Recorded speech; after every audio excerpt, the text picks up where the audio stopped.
This is the Human Action Podcast, where we debunk the economic, political, and even cultural myths of the days. Here are your hosts, Jeff Deist and Dr. Bob Murphy. Ladies and gentlemen, welcome back once again to the Human Action Podcast. Joined as always by my colleague, co-host, Dr. Bob Murphy. Bob, how you doing? I'm doing all right. Well, this week's show is a little bit of a departure. We decided for the first time to cover the issue of American demographics, namely the rapid and somewhat radical aging of American society, which poses a huge problem for economists, in my view anyway, who are ill-equipped to talk about this in any meaningful way, especially when they happen to be lulberts. There's an organization called the Population Reference Bureau that puts out a fact sheet, and by their estimation, by 2060, which is not that far off, folks, by 2060, the number of Americans over age 65 will have doubled. They'll go from about 50 million to 100 million, and they'll go from about 16% to about 23% of the population. So, all this said, Bob brought to my attention earlier this week a New York Times article which was about a kerfuffle pertaining to a professor of economics at Yale University named Professor Narita. He is Japanese. He has apparently a huge social media following and mostly covers Japanese demographics and the Japanese economy. I don't know why he doesn't do this at a Japanese university, why Yale has to employ this guy, but here we are. So anyway, Professor Narita apparently said that, not tongue-in-cheek necessarily, that seppuku, which is the Japanese word for mass suicide, might be the answer to that tiny country's almost unbelievable demographic cliff with aging people. So, you know, Bob, there's been a lot of talk about euthanasia in Canada. There's been a lot of talk about the graying of America and Social Security and entitlements. So I guess for starters, where are you on this, on the graying of the American population? Well, yeah, just to frame it and just give people some, because I mean, I'm sure that this was the same for you too, Jeff. We're similar in age. That, you know, growing up, there was always, this ticking time bomb with the so-called, unfunded entitlements. But I mean, it's at the point now, the mismatch, in case the listeners don't know this, that it was back in 2008 when, with the financial crisis and the so-called Great Recession, that's when the workers' so-called contributions to Social Security, OA, SDI, that was insufficient to cover the outgoing checks. And that's when that mismatch first happened. And then, they talk about the so-called trust fund. And again, there's problems with that. But even on its own terms, in terms of like the internal accounting, that's going to run out for Social Security like in the 2030s at this point, early 2030s. So, I mean, these things that when I was growing up were always some problem that was going to, rear its head in 50 years. And gee, maybe we should start doing something about that. But, it's already upon us. And so this is going forward going to be one of the things, especially as interest rates rise, where it's going to become more apparent. So, yeah, I think that these issues that so far it's happening in Canada, where there's this sort of trend that I think they floated a trial balloon and then backed off it when there was public outcry. But to say, well, hey, if the government's paying for all these medical expenses and there's people that can't be treated, whatever, maybe if you just took your own life, wouldn't that be better for everyone? And this Japanese guy explicitly saying it in the case of Japan. And I went and looked. I don't know if you did this, Jeff. To see the actual clip of when he did it on this show. And it was a bunch of young people, and I don't speak Japanese, but, he obviously said the line, and everyone started like, ho, ho, ho, and they were like laughing and kind of like shocked. But it was very, funny. Like, hey, that's really the only solution here, am I right? And so I think that attitude we're going to see it more and more here as this just becomes untenable. Like, how are we going to pay for all these people? And gee, wouldn't it just, instead of, grandpa burning $600,000 worth of expenses on 3 years of life that really aren't very good for him anyway, wouldn't it just be better for everybody if he took the high road? Well, and to be fair, old people in Japan and old people in America are responsible in the sense that they didn't have enough kids. I mean, there's a lot of antinatalism in this country, no question about it. But the idea that there's too many old people and not enough young people at some point has to be laid at the feet of lifestyle choices. People, as societies get wealthier, people generally have fewer kids. That's just the way it is. Now, entitlements, of course, muddy this. About 15% of your paycheck, your half and your employer's half, which could otherwise be paid to you, goes out the door for Social Security and Medicare. So together, they are at least a third of the annual federal budget. And this is, an enormous transfer payment from younger people to older people. As you mentioned, the number of younger workers supporting each retiree has radically shifted since the 30s when Social Security was passed. But beyond that, it creates this, intergenerational strife, which I think COVID only intensified, because COVID is the first time where other than wars, I suppose, but the idea is that older people should sacrifice so that younger people can live, right? That's why we would, not take it. We'd take a kidney from a 40-year-old to save a 10-year-old, not the other way around, right? But with COVID, we effectively locked down the country, at least for a bit, to protect old people from really a pretty small death rate and also an average age of 80-something dying from COVID. So that was obviously insane and wrong. And it created a lot. I think it spurred some more of this intergenerational strife. And of course, older people, baby boomers in particular, have way more money at this stage of their life. They have way more money in their 20s and 30s than their millennial or Generation Y cohorts have today. But a couple of things that go unstated about entitlements. One is that there's a lot of very ordinary older folks who get, $2,000 a month in Social Security, and they have a net worth of $3 million. They may have a modest home, but they own it outright. They have a modest automobile. They have some pension funds. They have some mutual funds. It's very common to have the quiet neighbor next door is worth $2, $3, $4 million, and they're still getting that $2,000 a month from younger people who are working and paying 15% of their paycheck to support this transfer program. Obviously crazy, obviously unsustainable. But more importantly, we're a big, far-flung country of 330 million people. We got a lot of immigrants now. We're not sociologically or really culturally cohesive. There's a lot of division in this country. So you take, let's say, a recent immigrant from Central or South America or Mexico who's working his or her tail off at some hourly, fairly low-paying jobs, and this person's getting docked 15% of their pay so that some old, elderly German Lutheran white woman in Minneapolis who's got $3 million net worth can have her $2,000 every month. That doesn't sound like a recipe for social cohesion. Right, and besides just the implicit or an unfairness of what you're saying right there, also for the the current workers to know they're not going to get their promised benefits. Like, everybody knows the only way this is, quote, going to be fixed is if they raise the retirement age, increase so-called workers and employer side contribution rates, and cut benefits. And a lot of people talk about, well, maybe we should means test and whatnot, as you're saying. So everybody knows that this is the people that are right now 20 years old. They're not going to be getting the level of benefits that are promised. To give some idea, again, in case people don't know how out of whack the system is right now, the government's own actuaries, this figure was from like 2 years ago when I looked this up. So I don't think it's moved much. If anything, it's probably gotten worse. That this over a 75-year horizon, if they just said, okay, under current contribution rates and current projections and benefit schedules, there was a mismatch for Medicare and Social Security of, I think it was like $68 trillion, the present discounted value of that. So that was just saying the mismatch, that keeps the current taxes in place. And it was just saying, in other words, they would need $68 trillion right now to have invested rolling over to cover the gap between what those programs are going to owe recipients and what the new workers coming online are going to contribute into the pot. And so that just shows there's no way that's going to work. They're going to have to, cut benefits or increase the contribution. So you're right. This is clearly unsustainable, and something's going to give, and there's going to be a lot of resentment building. It's not even just on this thing too. Like when I was growing up, I remember the local so-called public schools, they were going to cut all the sports programs unless there was a big property tax hike. And all the old people showed up at the town hall meeting to complain. And there were all these student athletes there, started crying, yelling at them, and calling them all these names. And it was really just clear how politics was pitting one group against the other. Well, yeah, it dehumanizes us.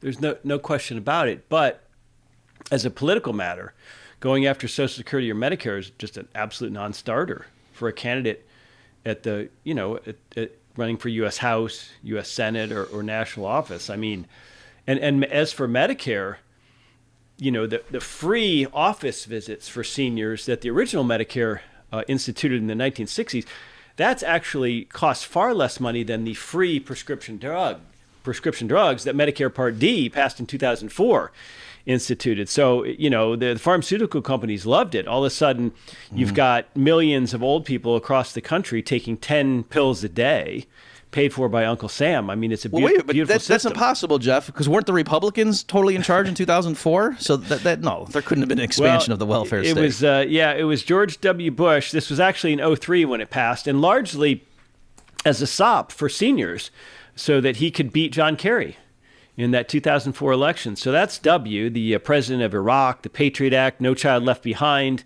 Medicare Part D. Just unbelievable what a scammer that guy was.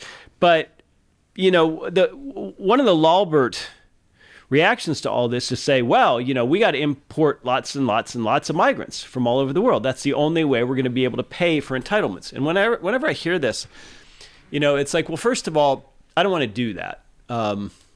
But second of all, any economy that requires a constant growth in population would appear to be on some level a Ponzi scheme. Now, certainly you don't want to have the kind of demographics that Japan has. You certainly don't want America to become more abundant. We need young people. We need a higher birth rate. We need some dynamism in the economy, and that's generally people under 40, technical skills, etc. We need some degree of smart, capable immigrants. We certainly don't need some of the immigrants we've got, but we need a degree of smart, capable immigrants, and we need, a higher birth rate. That's all fine and dandy. But what matters in a society is not just GDP or income or a more Rothbardian or Salernoite term of gross output. Mark Skousen talks about that as well. Something we would agree to that's more accurate than GDP. What matters is per capita, right? I mean, India produces a lot more economic wealth, a lot higher GDP than Liechtenstein, or Switzerland, but no one would say India is richer than Liechtenstein or Switzerland. What matters is wealth per capita or income per capita. So yes, just mass immigration of low-skilled workers can absolutely raise the economic output of the United States and even to an extent the economic well-being, but that's different from saying that doesn't necessarily raise the per capita wealth of the United States, especially with that first generation or so of immigrants. So I think it's an easy cop-out to say, well, we could solve all this if we just had 1 billion Americans, because then if we continue without addressing the incredible scourge of entitlements at their base level, at their root level. It's not government's job to provide healthcare. It's not government's job to provide for your retirement. Until we address that, what is 1 billion going to become 2 billion, 5 billion? I mean, India and China both have a population over 1 billion, but we wouldn't say they're wealthier than us. Right. And also, you kind of just alluded to it yourself too, Jeff, that my problem with that solution, regardless of what one thinks proper immigration policy should be, or even using that term policy, but just bringing a bunch of people over, at best, that kicks the can down the road, and then you're going to have that problem in the future at some point, if the demographics shift. So what I try to make sure people understand, and when we talk about this sorts of thing, it's not something inherent to retirement planning where you need more young people, or at least the same number of young people going through the pipeline in order to support the retirees, that it has to do with the way the government system right now, it's called a pay-go system, where, they skim off the top of the existing workers to pay the people right now who are retired. And then it really is like a Ponzi scheme. And Paul Samuelson and Paul Krugman both referred to Social Security as a Ponzi scheme. They were saying it like, haha, isn't that funny? Like, they were in favor of it, but they were just, sort of being ironic. They weren't saying it to condemn it. And so everybody realizes there is something of that nature going on here, and that's why demographics matter so much. But that's only because of the particular structure of that system. If you had people paying, when you're a worker, if you invested in some fund or other, productive assets, so that by the time you were 70, then you started living off of your accumulated savings, it wouldn't matter how many current workers there were, because you, in a sense, would have already built up the capital goods that would then support you in your old age. So I'm pointing out that in a general, especially like in a freer society where people took care of their own retirement, like that was the default. You don't have these issues. It wouldn't matter. Oh my gosh, am I going to be able to retire? Do we have enough young people coming into this mix? That wouldn't be an issue as much. It's the current system where it really is like a Ponzi scheme that's so important. Well, if you told most Americans you can have an additional 7.5%, even if the employer didn't share, or an additional 15% in your pay every month, but no Social Security benefits, no Medicare benefits. I mean, I think a lot of people would take that. I'd certainly take that. Over a lifetime, I think you could certainly do much better than the rate of return. But what we need to do is we just need to get past this mentality, which is so entrenched. It's just poured in concrete, especially amongst baby boomers, that it's my money. I'm just getting my money back. I paid into it. Well, first of all, your money's gone. Mm-hmm. And second of all, it's not that hard to trace out all of your contributions and adjust those for inflation and then say, well, okay, at what point have you taken out more in Social Security and Medicare benefits than you paid in? I mean, that is something we could calculate. And for most people, it's far more. This is such a good example. You go back to the 1930s. FDR said, look, we literally need an old age pension for widows so they won't be out in the streets begging. Okay, well, that's pretty appealing to most people on an emotional level. And of course, at the time, every legislator who passed the Social Security Act is long gone, right? They're long in their grave. They never have to account for this. There were 30 odd workers for every potential retiree beneficiary at the time, 30 something. Now there's like 2.5. And the life expectancy in America was 63 or something, and Social Security kicked in at 65. So we haven't adjusted the age. We've reduced the workers paying in. So it's just such an example of, talk about kicking the can down the road. You can pass an enormously popular, let's face it, folks, let's not kid ourselves. Social Security is a popular program.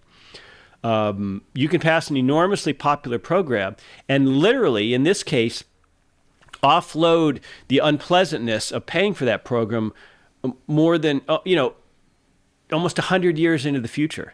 So that is the fatal allure of democracy, right? You get something now and you pay for it later. In this case, a century later, people you don't even know who didn't vote for you will pay for it. So that, I don't know how we get past the psychology of Social Security, because as I mentioned, it's a very popular program and people fervently believe that because they paid into it, it's their money and it's not an entitlement. Right, and it's and that was part of the political genius, of FDR. And there is even some quote somewhere where I don't know if he says like, this way no damn politician can take away Social Security or something like that, where they knew like to not just make it for the people who really need it, who didn't adequately save. They didn't do that because then you could roll it back. But no, this is for everybody. Same thing with Medicare. This is once you become a senior, you get this. So once everybody gets it, now it's hard to get rid of it. And of course, wealthy older people who are retired are the most politically powerful group because, they don't have jobs and they got leisure time. They can send emails, write letters to the editor, go yell at somebody at a town hall meeting, whereas somebody who's, 25 and raising 2 kids and working 3 jobs, like they don't have time to do that. Well, can we talk a little bit about the more human elements? And this is where, an economic analysis falls down a bit, other than the idea of subjectivity, right? That value is subjective, even when we're talking about the value of, let's say, an elderly life, someone who's no longer economically producing. I know that there was this Substack article by a guy named Richard Hanania. I don't know if I'm saying that right. I hope I am. Richard Hanania, Hanania, about gerontocracy as a threat to Western civilization. I read it and then I looked through his Twitter. He's kind of one of these Twitter intellectuals, so take that for what it's worth. But, he did point out that we have generally, in this question, we've erred on the side of older people, and he's quite open about using the term burdens. And many of them are burdens, and that some of them don't want to be burdens, but they're just burdens. And of course, that's economic in the sense that if they're getting nursing care, Social Security, Medicare, they're not working, they're taking more out of the system economically than they're putting in. Maybe even what they put in throughout their lifetimes, or in most cases, actually more than what they put in throughout their lifetimes. But beyond that, they are a burden in that they're a drag on society. If their kids or grandkids have to deal with them. I mean, he meant burden in the broader sense than just economic. So that's something we got to address. Well, right, and it's we talked about this offline, Jeff. That with this particular guy, he goes out of his way to say real provocative things, and then if somebody gets mad, he goes, "Oh, I was just kidding. I was trolling. Haha, gotcha." So who knows if this is supposed to be tongue in cheek? But let's take it at face value. Certainly, there are people like this Japanese professor who are openly advocating this stuff, and they mean it. So it's not a made up position or just a joke. Yeah, I mean it's. Look, there are these trade-offs and cultural things. I mean, it's, it used to be that the grandparents would, and certainly in certain cultures, would be living with people and they could watch the young kids or whatever. And so there was a sharing there was more of like a passing down wisdom and things like that. So a lot of that, yeah, we don't have it now in our modern American culture where you put them in a nursing home and forget about them. And then it really is just gee, this is really hitting my checking account a lot. And in fact, I don't know if you saw this, Jeff, but this particular Japanese professor, apparently his mother had some, an aneurysm or something when she was young, and he was lamenting how he has to pay, a bunch of yen every month just to keep her going. And so like that was part of, where his annoyance was coming from. So, there is that issue. I guess one thing to say as we have this discussion, let's deport him to Japan. That's my advice. Well, he could be closer to his mom, maybe. I don't know where she is. And so look, you don't make those problems better by politicizing it. So I'll just put it that way, that a lot of people, when they see these things and they say, oh, yeah, this is why, the family who's like having to pay out of pocket for, grandpa at the nursing home and it's thousands of dollars a month in the nursing facility. Like, of course, they're going to want to, they're looking at their kid and how we got to send the kid to school or have grandpa and he's not doing well anyway. He's grumpy. He's half senile. But if we just have the government pay for it, then those problems go away. And we don't have to make these choices. And that, of course, isn't right. That you don't make the trade-offs disappear just by having the taxpayer pay for it. It just means now the family doesn't get to make that choice. It will be, quote, public policy. So that's, that's a modest point just to say you're not solving that stuff by making it political. You're just actually taking the power away from the individual families, and now it's going to be some bureaucrat deciding, well, he's no longer worth it.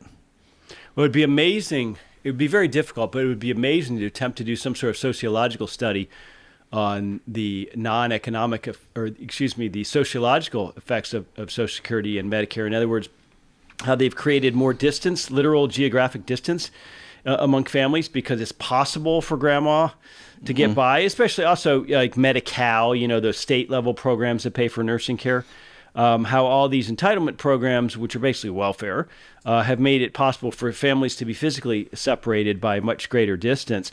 But also how the fact that you're going to get Social Security and Medicare if you live long enough skewed choices and distorted choices throughout your working life. Right? I mean, if you had known that you were on your own for retirement and you weren't going to get that $2,000, maybe you would have bought the Ford Taurus and vacationed at Disney instead of buying the BMW and vacationing in Europe, right? I mean, there's so much here to unravel in terms of the distorted choices. But on the family level, I mean, look, first of all, without all these welfare entitlements, I think you'd have more multi-generational family living. The elderly people should be contributing financially because they've had their lifetimes to accumulate. And as you point out, I mean, not that long ago, people had children at 15, 16, 17. So the age difference between generations was much lower. So grandpa was 40. Grandpa could help and do things all day. And so could grandma, and they could watch kids and provide childcare. There was more of an economic arrangement. Whereas now, if people have their first kid at 40 or something, they're quite elderly when their grandkids come along, and they're very, they're often in a nursing home 3,000 miles away. So I this idea of, well, first of all, a substacker is writing above his pay grade when he starts calling people burdens. I mean, that, who's to say? And that sounds, if old people are selfish here, then he's an example of a selfish younger person who doesn't get it. So, you can't, whether someone's a burden or not, is subjective. I mean, that's not something any single person can decide, and it's a bad way to be thinking about or making public policy. Now, there's this related article that you and I sent around by Rahm Emanuel's brother. He was the former White House chief of staff. He was a super agent. And his brother is a physician named Dr. Ezekiel Emanuel. And he wrote a pretty famous article in The Atlantic a few years ago. It's paywalled, but it's basically about how he only wants to live to 75. And that while we've radically expanded lifespans, what we haven't been able to do with our transhumanist grandiosity is increase the quality of life beyond a certain date. So sort of like Richard Hanania, he says, after 75, it's very, very hard to contribute. So that's another loaded word like burden. I'm not sure what contribute means. I mean, sometimes just having grandma sit in the corner and tell stories might be all the contribution that a family needs. So what do you make of Ezekiel Emanuel and all of us checking out at 75 like Logan's Run? Except Logan's Run was 30, I think. Well, yeah. So, and another thing was it Midsummer? I forget the name of the movie. There was some horror movie where these people go over this place, and there the culture is that the old people go up and they just jump off the cliff when they reach a certain age, and it's fine. It shocks you Westerners, but no, we do it over here, and because this is our culture and our way.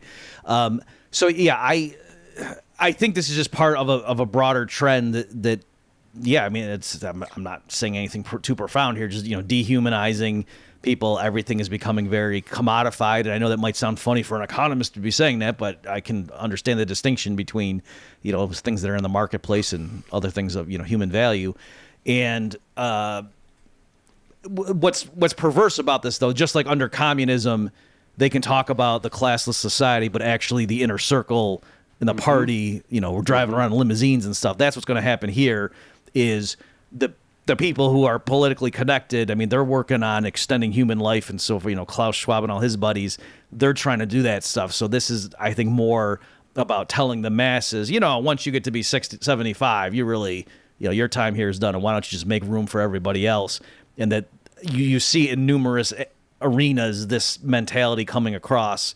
And I think it's partly because they do see the writing on the wall and know that this is going to be unsustainable in many ways given the current system. And so let's just start warming people up to the fact that that they're no longer useful once they reach a certain age. Well, and to be fair, there are plenty of healthy people over 75 who have plenty of dough and who can still enjoy their retirement and go to Europe or do whatever they want to do. And we shouldn't be paying them Social Security if they have lots of dough, but nonetheless. So there, it's not like everybody in their 80s and 90s is decrepit and incapable of enjoying life outside of, let's say, just a family setting with their grandchildren or something. That's not the case. But there's also a huge number of people in their 80s and 90s who are decrepit, who are not enjoying much of a quality of life. And the question becomes, from both an economic and human perspective, how does a society deal with that? And I don't think we've got that figured out very well. I mentioned Logan's Run. People, I don't know if younger people have heard of that movie. I guess, would you call that a sci-fi movie, Bob? I mean, but basically there was this big sort of place where you went and you stepped onto this rotating wheel of some kind. I think you had to do that at 30. So they wanted to keep this young, beautiful society. And so that was the concept. And you can sort of get a glimpse of that mentality in Ezekiel Emanuel's article. In other words, there's something transhumanist about controlling the circumstances of one's death. I still want to be reasonably cognizant of things. I still want to be reasonably physically healthy. I still want to, not have too much pain or loss of eyesight or hearing or mental rundown or other infirmities. I don't want to go through a bunch of cancer treatments. I mean, that is you can argue about degrees. That's playing God to a degree. I mean, I suppose you could say a knee replacement's playing God or using antibiotics. It's all playing God. But this strikes me as, euthanasia, even the voluntary sort, strikes me as something different in kind, not just in degree. And look, I mean, as far as one's robustness in life, I mean, look, Bob, I peaked at 28 or thereabouts. So if I'd been at Logan's Run, that's 3 years ago, right? If Logan's Run were, I'd be like Costanza going out on a high note. But I mean, now I'm in my 50s. I'm not quite ready to pull an Ezekiel Emanuel just yet. So I guess the question would be like, let's go ask Ezekiel Emanuel on his halfway through his 74th year, whether he still holds to that 75. But I don't know how we as a society are going to deal with this aging population. But I do know that government has screwed this up and skewed the way we live. I think that's clear. Yeah, definitely. So again, not that this solves like the fundamental philosophical, ethical problems, but in terms of making some of these decisions easier and less abrasive, government intervention at all levels. I mean, I've written a lot of stuff on the economics of healthcare. If you just got rid of licensure, got rid of the FDA, and that drug treatments and things didn't need to go through all these hoops, and they've just maybe put a label on it, say, hey, this has not been approved by a government agency, to take at your own risk. I mean, it would drastically reduce the price of a lot of these treatments, and so you see these ridiculous things of, oh wow, this person wants to get this new advanced drug therapy, but it'll cost the taxpayer $100,000 a year. And so it's because of crazy things like that where you, quote, need death panels, right? Is this, should we play the Paul Krugman clip? Right. That I mean, give us the context, because the left was denying that such a thing could ever be. Right. So, I guess it was what, Sarah Palin was the one who coined that phrase. So the idea was, we got to watch out for Obamacare, socialized medicine, because there's going to be death panels and government bureaucrats are going to decide who lives and dies. And the left was mocking that. And, these right-wing scare tactics, no one's going to be doing that. But of course, there is going to, that has to happen if the government is going to pay for people's medical care, especially as these new treatments become available and you can indefinitely extend lives. Then at some point, there's going to be decisions have to be made like, no, it's just not worth it to spend an additional $200,000 on this person who, is perhaps comatose. And so, we've got this clip where Paul Krugman, to his credit, was coming out and at least admitting that eventually. And so we can go ahead and play that clip. If they were going to do reality therapy, they should have said, okay, look, Medicare is going to have to decide what it's going to pay for. And at least for starters, it's going to have to decide which medical procedures are not effective at all and should not be paid for at all. In other words, it should have endorsed the panel that was part of the healthcare reform. If the commission isn't even brave enough to take on the death panel's people, then it's doing no good at all. It's not educating the public. It's not telling people about the kinds of choices that need to be made. These are all what is going to happen? I mean, are you clear on where a compromise is going to be? It's got to be discussed before the end of the year, no? No. Some years down the pike, we're going to get the real solution, which is going to be a combination of death panels and sales taxes. It's going to be that we're actually going to take Medicare under control, and we're going to have to get some additional revenue, probably from a VAT. But it's not going to happen now. One thing about Paul Krugman is he never pays a price for being wrong or being a hypocrite. I think we can safely say that. Yeah. So it's, again, you want to take that stuff out of the government, the political arena. But also what I'm saying is it's the reason it's so expensive. It's not just a matter of technology. It's because of government intervention, that if we didn't have this, cartel in medicine and so on, all these other ways of limiting competition, limiting supply, prices would come down drastically. People, as you know, Jeff, we've got some of our friends who are doing just switching doctors over to cash payment system, and there the prices just come down drastically, just getting the third party payers out of the equation. So if you made healthcare like a business, it wouldn't have these astronomical costs, and so that's part of the solution. And then families could make their own decisions. People could even put in their will, if I'm out and I'm not responsive, then so-called pull the plug under these conditions. But the trade-offs would be a lot less stark if we didn't have government drastically inflating the cost. So that there's that element at the very least. Right, and death panel is just an extreme word for trade-offs. Right. I mean, we can accept trade-offs at the individual or family level, but it's going to be a little hard to accept them when they're being made by a third-party health insurance bureaucrat or a third-party government bureaucrat. Right. I mean, that strikes me as the dividing line here. And we've all heard stories, or maybe we've even been involved in them in our own families, where you've got someone who's quite elderly, perhaps in their 90s, and then some some dramatic heart failure or other problem occurs, which is to be expected at that age, and the last week of their life is spent in a hospital bed, and it costs $100,000. Right, and they're barely conscious.